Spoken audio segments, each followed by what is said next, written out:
നമ്മളെയൊക്കെ ദ്രോഹിച്ചത് ഒത്തിരി പേരുണ്ട് അല്ലേ? നമുക്കൊക്കെ കാണും അത്തരം ഓർമ്മകൾ, മുഖങ്ങൾ ഒക്കെ നമ്മുടെ മനസ്സിലേക്ക് വരുന്നുണ്ട്. നമ്മളെ ദ്രോഹിച്ചവര്, നമ്മുടെ കൂടെ നിന്നിട്ട് കുതുകാല് വെട്ടിയവര്, പുറകിൽ നിന്ന് കുത്തിയവര്, നമ്മുടെ കണ്ണീര് വീടാൻ ആഗ്രഹിച്ചവര് ഒക്കെ നമ്മുടെ ജീവിതത്തിലും ഉണ്ട്. ചിലരോടൊക്കെ പോട്ടെന്ന് വെക്ക്, ക്ഷമിക്ക് എന്ന് പറയുമ്പോൾ ഉടനെ പറയുന്നത് എന്താണെന്നറിയാം? അച്ഛാ, വെറുതെക്കാരാണെങ്കിൽ ക്ഷമിക്കായിരുന്നു അച്ഛാ. ഞാൻ എൻ്റെ ജീവൻ പോലെ കൂടെ കൂട്ടിയ ആളാണ് എന്നെ സങ്കടപ്പെടുത്തിയത്, എന്നെ ചതിച്ചത്. എങ്ങനെയാ പൊറുക്കുന്നത് എന്ന് ചോദിക്കുന്ന മനുഷ്യരുണ്ട്. നമുക്ക് ചിലപ്പോൾ അങ്ങനെ നമുക്ക് തന്നെ അങ്ങനെ തോന്നിപ്പോറുണ്ട്. എങ്ങനെയാണ്?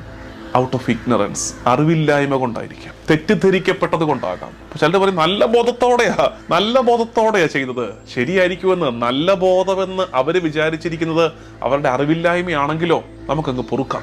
10 പേര് കാണും ലിസ്റ്റിൽ, ഒരാളോടെങ്കിലും പൊറുക്കാൻ പറ്റണം.